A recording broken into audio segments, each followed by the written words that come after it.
মাদক চাঁদাবাজি এবং একই সাথে জঞ্জালমুক্ত মিরপুর, এটি হচ্ছে আমার মূল মন্ত্র। এই মিরপুরকে পরিষ্কার করবো, ক্লিন মিরপুর, ক্লিন মিরপুর।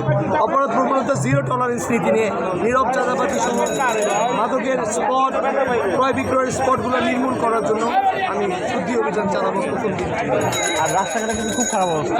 এই এলাকায় বিশেষ করে জলাবদ্ধতার শিকার হয় বর্ষার সময়।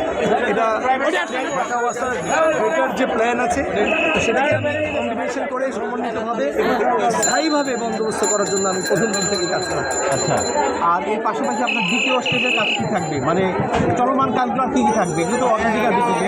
মিরপুরের অন্যতম সমস্যা হচ্ছে গ্যাসের সরবরাহ অযথা। তো সেটার জন্য জাতীয় গ্রিডে কী করা যায়, মিরপুরে যারা গ্যাস ব্যবহার করছে নাগরিক সুবিধা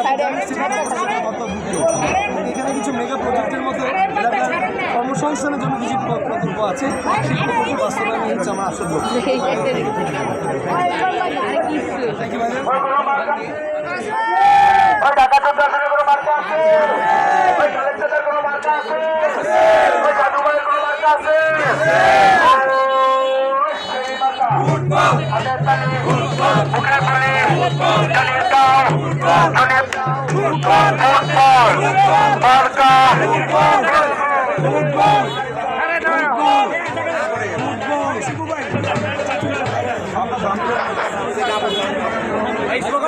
স্লোগান বন্ধ।